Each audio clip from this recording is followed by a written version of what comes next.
السلام عليكم ورحمة الله وبركاته. نحمده ونستعينه ونستغفره ونؤمن به ونتوكل عليه ونعوذ بالله من شرور أنفسنا ومن سيئات أعمالنا. من يهد الله فلا مضل له ومن يضلله فلا هادي له. ونشهد أن لا إله إلا الله وحده لا شريك له الذي له الملك وله الحمد فعال لما يريد. ونشهد أن سيدنا ومولانا محمدا عبده ورسوله الذي أرسله بالحق بشيرا ونذيرا وداعيا إلى الله بإذنه وسراجا وقمرا منيرا. أما بعد فقد قال الله تعالى في كلامه المجيد وفي فرقانه الحميد. সবাই পড়ে আউযু বিল্লাহি মিনাশ শাইতানির রাজীম। বিসমিল্লাহির রহমানির রহিম।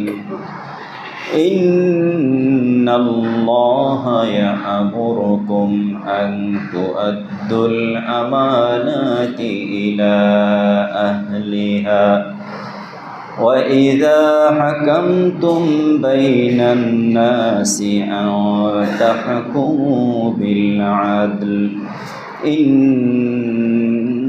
الله يحب المقسطين.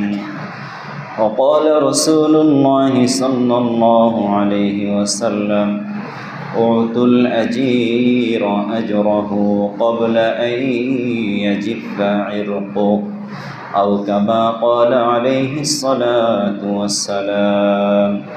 درود شريف পড়ি اللهم صل على محمد وعلى آل محمد كما صليت على إبراهيم وعلى آل إبراهيم إنك حميد مجيد.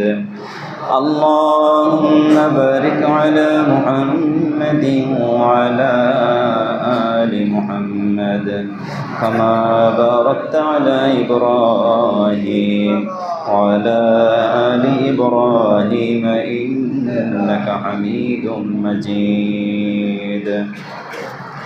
بلغ العلا بكماله كشف الدجى بجماله حسنت جميع خصاله صلوا عليه وآله. মুআজ্জাজ মুহতারাম, সম্মানিত মুসল্লিয়ানে কেরাম, আমরা আল্লাহ রাব্বুল আলামিনের অসংখ্য অগণিত শুকরিয়া জ্ঞাপন করি, যিনি আমাদেরকে প্রতিকূল পরিস্থিতিতে কষ্ট করে আজকের এই পবিত্র জুমার দিনে আল হিরা জামে মসজিদে নামাজ আদায়ের উদ্দেশ্যে আসার তৌফিক দিয়েছেন। এজন্য শুকরিয়া জ্ঞাপন করি আলহামদুলিল্লাহ। রব্বানা লাকাল হামদ হামদান কাসীরান তাইয়িবান মুবারাকান ফি ইয়া রাব্বি লাকাল হামদু কামা ইয়ানবাগি লিজালালি ওয়াজহিকা ওয়া আযীমি সুলতান। প্রশংসা করলাম কার? সকল প্রশংসার একমাত্র মালিককে আল্লাহ তাআলার প্রশংসা দিয়ে শুরু করছি। এবং যারা কষ্ট করে আল্লাহর ঘরে আসতে পেরেছেন, অনেক মুরব্বীরা অনেক কষ্ট করে, রাস্তা যেহেতু এখনও ভাঙা, উঁচু নিচু রাস্তা, অনেক বয়স্ক মানুষ কষ্ট করে এসছেন। আমি তাদেরকে আন্তরিকভাবে ধন্যবাদ জানাই, অভিনন্দন জানাই। আল্লাহ তাআলা যেন এই কষ্টকে কবুল আর মঞ্জুর করে নেন বলে আমিন। এছাড়া নিচতলায় এসির সমস্যা রয়েছে, যার কারণে এসিটা বন্ধ রয়েছে। আমরা ধৈর্য সহকারে আল্লাহর ঘরে যতক্ষণ থাকব অত্যন্ত সহনশীলতার এবং ধৈর্যের পরিচয় দেব ইনশাআল্লাহ। আল্লাহর জন্য আমরা একটু কষ্ট করতে রাজি আছি না ইনশাআল্লাহ? আল্লাহ তাআলা যেন আল্লাহর ঘরে আমরা যতক্ষণ থাকি আলোচনা যা কিছু হয় আমরা যেন মনোযোগের সাথে শুনি এবং সেই অনুযায়ী আমরা আমল করতে পারি, আমাদের জীবন গঠন করতে পারি। আল্লাহ তাআলা আমাদের সবাইকে কবুল আর মঞ্জুর করে নেন বলে আমিন। আজকে 2রা মে, গতকালকে গিয়েছে 1লা মে, যেটি একটি ঐতিহাসিক দিন এবং আমরা সবাই জানি আন্তর্জাতিক শ্রমিক দিবস, ইন্টারন্যাশনাল লেবার ডে। অর্থাৎ এই শ্রমিক দিবসে বিভিন্নভাবে শ্রমিকের অধিকার নিয়ে কথা হয় এবং তাদের ব্যাপারে অনেকেই অনেক বিবৃতি বক্তব্য দিয়ে থাকেন। তাদেরও অনেক দাবি দাওয়া রয়েছে, মালিকের প্রতি তাদের যেই দায়িত্ব কর্তব্য সেটাও তারা তাদের ন্যায্য অধিকার থেকে বঞ্চিত। মালিকও ঠিক শ্রমিক নিয়োগে তারাও যথাযথ নিয়ম পালন করেন না। এ বিষয়ে অনেক কথা রয়েছে। পবিত্র কোরআনুল কারীমের আলোকে শ্রমের মর্যাদা এবং গুরুত্ব, মালিক শ্রমিকের কি সম্পর্ক হবে, আজকে আমরা এই বিষয়ে আলোচনা করব ইনশাআল্লাহ। প্রথমত, ইসলাম একটি শাশ্বত জীবন ব্যবস্থা। জীবনের খুঁটিনাটি বিষয় থেকে শুরু করে স্বল্প পরিসর থেকে শুরু করে বৃহৎ পরিসর পর্যন্ত প্রতিটা ক্ষেত্রে ইসলামের সুনির্দিষ্ট দিক নির্দেশনা রয়েছে। ঠিক কিনা বলেন? এই বিষয়ে কোনো প্রশ্ন অথবা কোনো আপত্তি তোলার অবকাশ নেই। ইসলাম যেটা নীতিমালা দিয়েছেন সেই অনুযায়ী যদি আমরা চলতে পারি, ইহকালীন শান্তি এবং পরকালীন মুক্তি আমাদের সবার জন্য নিশ্চিত করবেন কে? আল্লাহ তাআলা। একজন মানুষ, তাকে আল্লাহ তাআলা জ্ঞান দিয়েছেন, যোগ্যতা দিয়েছেন, তার নিজস্ব পরিসরে যতটুকু যোগ্যতা রয়েছে সেটাকে সঠিক ব্যবহার করতে নির্দেশ দিয়েছেন কে? আল্লাহ তাআলা। এজন্য অপরের কাছে হাত না পেতে, ভিক্ষাবৃত্তি থেকে নিবৃত্ত থেকে নিজের হাতে শ্রম করে উপার্জন করে সংসার পরিচালনা করার যে গুরুত্ব আল্লাহ তাআলা দিয়েছেন, অন্য কোনো ধর্মে বা অন্য কোনো মতাদর্শে এত চমৎকার গুরুত্বপূর্ণ কথা নেই। বলি আলহামদুলিল্লাহ। একজন সাহাবী, তিনি মদিনার আনসার সাহাবী, একটি দীর্ঘ হাদিস বর্ণনা করেছেন হযরত আনাস রাদিয়াল্লাহু তাআলা আনহু। তিনি বলেন, একবার একজন আনসার সাহাবী অভাবের তাড়নায়, ক্ষুধার তাড়নায় তিনি সহ্য করতে না পেরে প্রিয় নবী জনাব রাসূলুল্লাহ সাল্লাল্লাহু আলাইহি ওয়াসাল্লামের কাছে এসে কিছু চাইলেন। তিনি বললেন, আমি খুব অভাবী, আপনি আমাকে সাহায্য করুন। নবীজি তাকে বললেন, তোমার কাছে কি কিছুই নেই? তোমার কাছে কি আছে? সে বলল, আছে, আমার কাছে শুধুমাত্র 2টো জিনিস আছে। কয়টা জিনিস? 2টো জিনিস আছে। একটা হলো একটা কম্বল আছে, আর একটা পানি পান করার পানপাত্র আছে। তৎকালীন সময় পানি পান করার আলাদা একটা পাত্র থাকতো। এই 2টো জিনিস ছাড়া আমার কাছে আর কিছুই নেই। তো কম্বলকে আমি 2 ভাগ করেছি। এক ভাগ আমি শরীরের পোশাক হিসাবে ব্যবহার করি, আরেক ভাগ বিছানা হিসাবে ব্যবহার করি। এছাড়া আমার কাছে আর কিছুই নেই। নবীজি বললেন, ওই 2টো জিনিস আমার কাছে নিয়ে আসো। সে নবীজির নির্দেশ মতো 2টো জিনিস এসে নবীজির কাছে পেশ করলেন। নবীজি ওই 2টো জিনিস তার সামনে রেখে সাহাবা আজমাইনদের কাছে ওই দুটো জিনিসের ডাক দিলেন, নিলাম দিলেন। বাজারে যেমন ডাক ওঠে, তিনি ওই দুটো জিনিসের মূল্য বললেন, কে কত দিয়ে এই দুটো জিনিস আমার কাছে কিনতে পারো, কে কে কিনবে। তো সাহাবা আজমাইন সবাই নবীজির কথা শুনলেন। একজন বললেন যে আমি 1 দিরহামের বিনিময়ে এই দুটো জিনিস কিনতে চাই। নবীজি বললেন, না, 1 দিরহামে দেওয়া যাবে না। আর কে কত দিতে চাও, আর কে কত দিতে চাও। নবীজি সবাইকে আহ্বান করলেন। একজন সাহাবী তিনি নবীজির 2-3 বার আহ্বান শুনে তিনি বললেন, আমি 2 দিরহাম দিয়ে এই দুটো জিনিস কিনতে চাই। নবীজি বললেন, দাও।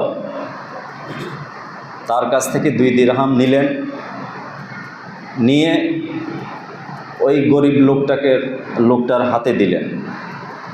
দিয়ে বললেন, এই 2 দিরহামের 1 দিরহাম দিয়ে তুমি এখন বাজারে গিয়ে খাদ্যদ্রব্য কিনে তোমার পরিবার পরিজনকে খাওয়াবে। আরেক দিরহাম দিয়ে তুমি বাজারে গিয়ে একটা কুড়াল কিনে নিয়ে আসবে। কি আনবে? কুড়াল চিনেন তো নাকি? কি করে? কাঠ কাটে। তো লোকটা নবীজির নির্দেশ মতো খাদ্যদ্রব্য কিনে পরিবার পরিজনকে খাওয়ায় এসে কুড়াল কিনে নবীজির সামনে পেশ করলেন। নবীজি সাল্লাল্লাহু আলাইহি ওয়াসাল্লাম নিজের হাতে ওই কুড়ালের হাতল লাগিয়ে দিলেন। জোরে কোন সুবহানাল্লাহ। নবীজির পবিত্র হাত দিয়ে কুড়ালের হাতল লাগিয়ে দিলেন, দিয়ে বললেন, এই নাও, এই কুড়াল দিয়ে তুমি জঙ্গলে গিয়ে কাঠ কেটে কাঠ সংগ্রহ করে এটা তুমি বাজারে বিক্রি করে তোমার সংসার পরিচালনা করবে।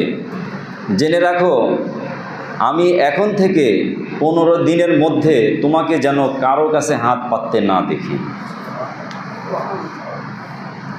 নবীজির নির্দেশ পেয়ে ওই লোকটি সেই কাজই করলেন।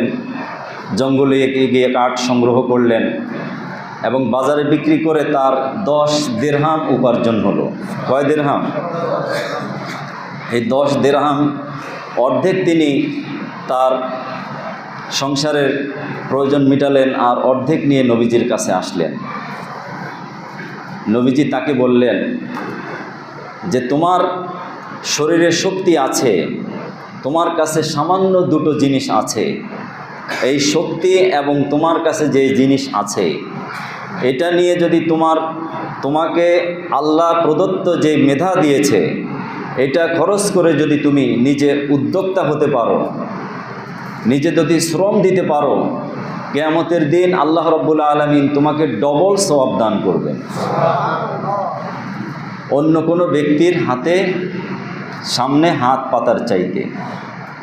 যাদের শক্তি আছে, সামর্থ্য আছে, তারপরেও মানুষের কাছে হাত পাতে, আছে না নাই? দেখলে মনে হয় সে উপার্জন করতে পারে, শরীরে শক্তি আছে, তারপরেও তার ভিক্ষাবৃত্তি, এই ভিক্ষাবৃত্তি ইসলাম অনুৎসাহিত করেছে, নিরুৎসাহিত করে শ্রমকে এবং উপার্জনকে, শরীরের শক্তিকে সঠিকভাবে ব্যয় করার প্রতি উৎসাহিত করেছে। সুবহানাল্লাহ। এজন্য প্রিয় নবী জনাবে রাসূলুল্লাহ সাল্লাল্লাহু আলাইহি ওয়াসাল্লামকে আল্লাহ রাব্বুল আলামিন কোরআনের ভাষায় বলে দিলেন, আপনি মানুষকে বলে দেন, ইন্নাল্লাহা ইয়া'মুরুকুম আন তুআদ্দুল আমানাতি ইলা আহলিহা। নিশ্চয় আমি তোমাদের সবাইকে নির্দেশ দিচ্ছি যে আল্লাহ প্রদত্ত যত আমানত তোমার কাছে সংরক্ষিত আছে সেই আমানতের যথাযথ ব্যবহার করবে।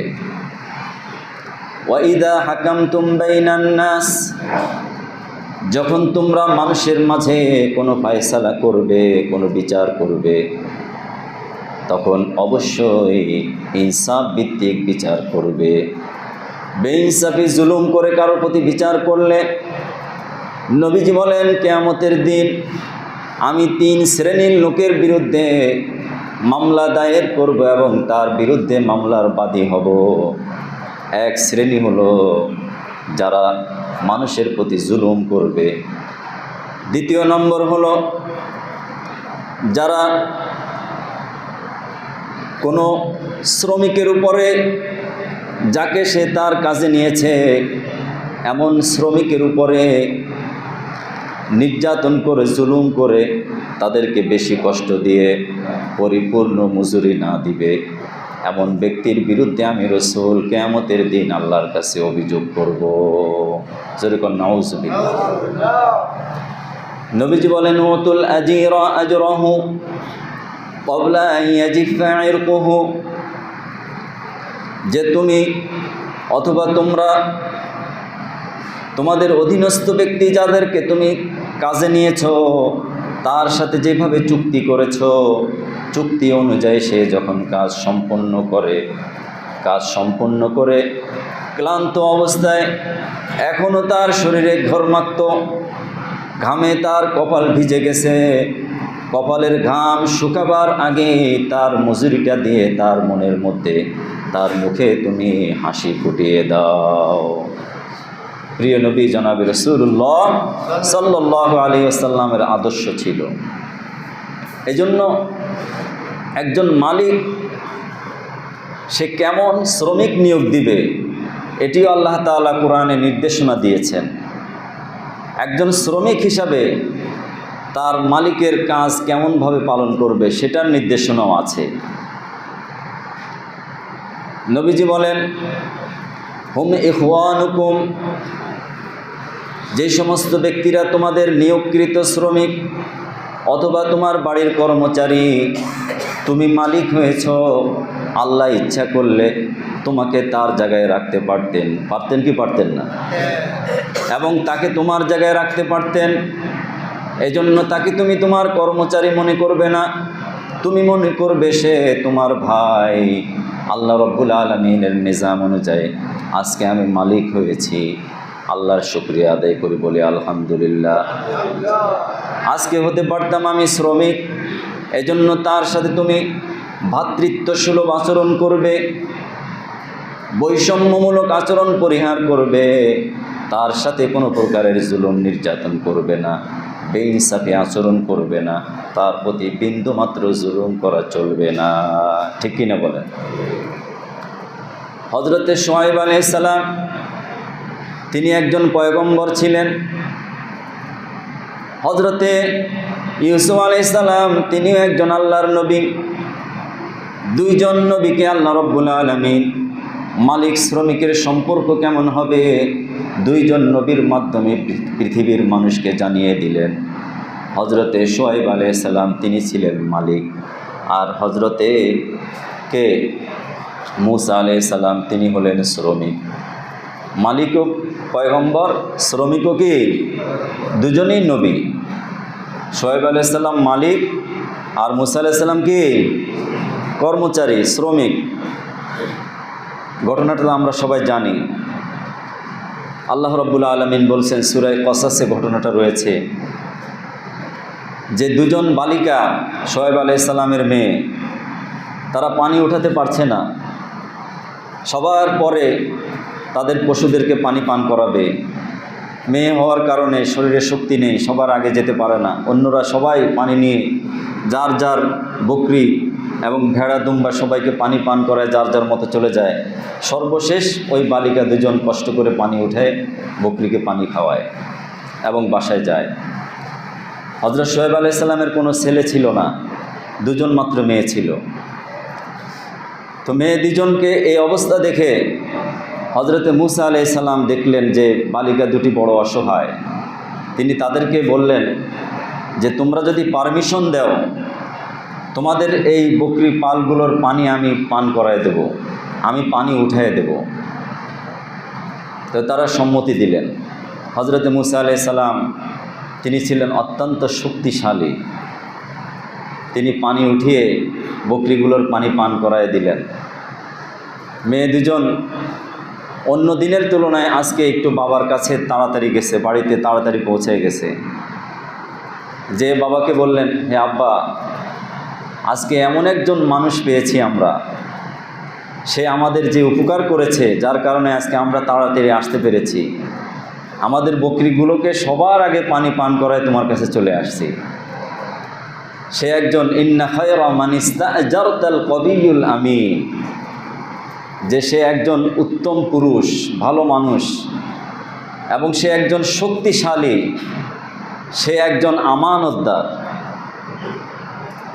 এই আয়াতে কারিমার আলোকে আমাদের জন্য শিক্ষা, আমরা শ্রমিক নিয়োগ করব একজন শক্তিশালী শ্রমিক, যে যেই কাজের জন্য উপযুক্ত তাকে সেই কাজে নিতে হবে, ঠিক কিনা বলে। দ্বিতীয় নম্বর, আমানতদার, যে মালিকের মাল নষ্ট করবে না, মালিকের কোনো মালের খেয়ানত করবে না, মালিকের সামনে কাজ করবে পিছনে ফাঁকি দিবে, এরকম করবে না। এরকম আছে না নাই? মালিক থাকলে কাজ করে, না থাকলে কি ফাঁকি দেয়। আল্লাহ রাব্বুল আলামিন মালিককে বলেন যে তুমি তখন শ্রমিক নিয়োগ দিবে, নিয়োগের আগে তুমি শ্রমিককে একটু যাচাই বাছাই করে নিবে, সে অন্য জায়গায় কাজ করে সে কি খেয়ানত করেছে কিনা, তার কোনো খারাপ রেকর্ড আছে কিনা, অন্য কোনো রেকর্ড তার আছে কিনা, এগুলো যাচাই বাছাই করে একজন বিশ্বস্ত শক্তিশালী আমানতদার ব্যক্তিকে তোমার কর্মচারী হিসাবে নিয়োগ দিবে। এবং তাকে হজরত মুসা আলাইহিস সালামকে হজরত শোয়েব আলাইহিস সালামের 2 মেয়ে কেন শক্তিশালী আমানতদার বলেছেন? শক্তিশালী তো তারা নিজের চোখে দেখেছেন। এবং তাকে আমানতদার কেন বলেছেন? তাকে একজন বিশ্বস্ত কেন বলেছেন? যখন শোয়েব আলাইহিস সালাম মেয়েদের কাছে হজরত মুসা আলাইহিস সালামের প্রশংসা শুনলেন, তিনি বললেন যে তাকে তোমরা আমার কাছে নিয়ে আসো। তো মেয়ে দুজন হজরত মুসা আলাইহিস সালামের কাছে প্রস্তাব করলেন, আমার বাবা আপনাকে ডেকেছেন, আপনার সাথে কথা বলবেন। তো হজরত মুসা আলাইহিস সালাম তিনি একজন পয়গম্বর, তিনি বললেন যে তোমরা পেছনে থাকো, আমি আগে যাই। কারণ সফরের নিয়ম হলো যে নারী পুরুষ যদি একসাথে চলে, নারীকে পেছনে রাখা, পুরুষ আগে থাকা। এবং তারা যেহেতু আজনবী ছিল, হজরত মুসা আলাইহিস সালাম তিনি আগে গেলেন, মেয়েদের দুজনকে বললেন যে তোমরা পিছনে থেকে থেকে আমাকে রাস্তা দেখিয়ে দিবে কোন দিকে যেতে হবে। এটা দেখে তারা বুঝতে পারলেন যে তিনি কোনো সাধারণ ব্যক্তি নন, তিনি অসাধারণ, অনন্য। তিনি বাবার কাছে গিয়ে প্রশংসা করলেন যে আমরা এমন অনন্য ব্যক্তি পেয়েছি, তিনি যদি আপনার কাজে নিযুক্ত হন, তিনি বিশ্বস্ততার পরিচয় দিবেন, তিনি আমানতদার হবেন, আপনি যা বলবেন সেই অনুযায়ী তিনি কাজ করবেন, তার থেকে আপনি পরিপূর্ণ ইনসাফ ভিত্তিক কাজ পাবেন। যেরকম সুবহানাল্লাহ। হজরতে মুসা আলাইহিস সালামকে শোয়েব আলাইহিস সালাম প্রস্তাব দেওয়া মাত্রই হজরতে মুসা আলাইহিস সালাম বললেন, আমি আপনার প্রস্তাবে রাজি হয়ে গেলাম। তিনি বললেন, আপনি যদি ইচ্ছা করেন 8 বছর আমার এই বকরি পালগুলো আপনি লালন পালন করবেন, রাখালের দায়িত্ব পালন করবেন। একজন নবী হয়ে তিনি রাখালের দায়িত্ব পালন করেছেন। অতএব কোনো শ্রমকে আমরা ছোট করে দেখব না, কোনো শ্রমকে ছোট করে দেখার কোনো অবকাশ আছে? যে জুতা ছিনাই করে সেটাও একটা কাজ, যে রিক্সা চালায় সেটাও একটা কাজ, এমনকি যে ড্রেন পরিষ্কার করে অথবা যে মেথরের কাজ করে সেটাও একটা কাজ। ভিক্ষাবৃত্তির তুলনায় ওই কাজটা আল্লাহর কাছে বেশি পছন্দের, ঠিক কিনা বলেন? ঠিক কিনা? এই জন্য হজরতে মুসা আলাইহিস সালাম তিনি একজন রাখালের দায়িত্ব পালন করেছেন। হজরতে আইয়ুব আলাইহিস সালাম, হজরতে জাকারিয়া আলাইহিস সালাম, হজরতে নূহ আলাইহিস সালাম, হজরতে আদম আলাইহিস সালাম সবাই কায়িক পরিশ্রম দিয়েছেন, তারা শ্রম দিয়েছেন। অতএব শ্রমিকের মর্যাদা কোরআন থেকে আল্লাহ রাব্বুল আলামিন তুলে ধরেছেন। কোনো ব্যক্তি যদি নিজের হাতের উপার্জিত পয়সা দিয়ে এবং নিজে কষ্ট করে শ্রম দিয়ে উপার্জন করে, উপার্জনকারী ব্যক্তি আল্লাহর কাছে বন্ধু হয়ে যায়। যেরকম সুবহানাল্লাহ। আল কাসিবু হাবিবুল্লাহ। নবীজি বলেন, উপার্জনকারী ব্যক্তি যে শ্রম দিয়ে কষ্ট করে টাকা উপার্জন করে সংসার পরিচালনা করবে, সন্তানদের মুখে খাবার তুলে দিবে, সাথে সাথে নেক আমল করবে, আল্লাহকে ভুলে যাবে না, আল্লাহর আনুগত্য করবে, আল্লাহ রব্বুল আলামিনের ইবাদত বান্দেগীর মধ্যে কোনো শৈথিল্যতা প্রদর্শন করবে না, এই ব্যক্তি আল্লাহর বন্ধুতে পরিণত হয়ে যায়। ঠিক কিনা বলেন? এবার আসুন, একজন শ্রমিক মালিকের সাথে তার সম্পর্ক কেমন হবে? মালিকের সাথে তার সাথে একটা চুক্তি তৈরি হবে। চুক্তিপত্রের মধ্যে লেখা থাকবে, যতক্ষণ পর্যন্ত মালিকের আন্ডারে সে কাজ করবে তার কাজের পরিধিগুলো ভালো করে জেনে নেবে, কি কি কাজ মালিক করতে দিবে সে কাজগুলো সে জেনে নেবে, কত ঘন্টা করবে, কি পরিমাণ মজুরি দিবে, এটা সম্পূর্ণ একটা চুক্তিনামা করে নিতে হবে। করার পরে মালিকের সামনে অথবা পেছনে কোনো অবস্থাতেই ফাঁকি দেওয়া চলবে না। দ্বিতীয়ত, মালিকের কোনো মাল অথবা সম্পদের তাসাররুফ করবে না, খেয়ানত করবে না, নষ্ট করবে না। অনেকে দেখা যায় যে মালিকের যেই সম্পদ থাকে বা যতটুকু পরিমাণ মাল মেটেরিয়ালস প্রয়োজন সেই ইচ্ছা করে অতিরিক্ত খরচ করে, আছে না নাই? এটাও করবে না। এর দৃষ্টান্ত কি? হযরত আনাস রাদিয়াল্লাহু তাআলা আনহু, তিনি নিজে আমাদের প্রিয় নবী জনাব রাসূলুল্লাহ সাল্লাল্লাহু আলাইহি সাল্লামের কর্মচারী ছিলেন। কয় বছর? 10টা বছর। কয় বছর?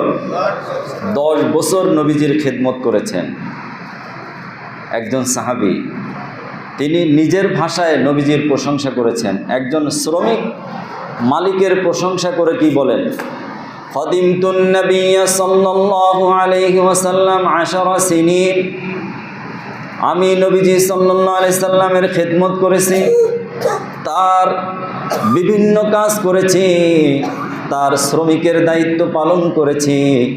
10 বছর পর্যন্ত আমার মালিক বিশ্বনবী মুহাম্মদুর রাসূলুল্লাহ সাল্লাল্লাহু আলাইহি ওয়াসাল্লাম একবারের জন্য কখনো আমাকে এই কথা বলেননি, হে আনাস, লিমা ফাআলতা হাযা ওয়া লিমা লাম তাফআল হাযা, এই কাজটা তুমি কেন করেছ আর এই কাজটি তুমি কেন করনি, আমাকে কখনো এই কথা বলা প্রয়োজন হয় নাই। আমার রাসূল যেভাবে আমাকে দায়িত্ব দিয়েছেন আমি হুবহু সেইভাবে দায়িত্ব পালন করেছি। এজন্য মুহতারাম হাজিরিন, আমরা হয় কেউ মালিক অথবা কেউ শ্রমিক, কিন্তু আল্লাহর কাছে আমরা সবাই শ্রমিক। আল্লাহর কাছে কি? আমরা সবাই উম্মাল। যারা সৌদি আরবে ছিলেন, উম্মাল মানে কি? কর্মচারী, নেতা না। উম্মাল মানে কর্মচারী। আরবিতে আমেল মানে হলো কর্মচারী, আর উম্মাল মানে যে নিয়োগকৃত কর্মচারী।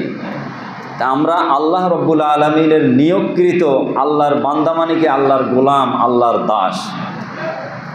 এই দাসত্ব থেকে আমরা মাঝে মধ্যে কখনো ক্ষণিকের জন্য মালিক হয়ে যাই।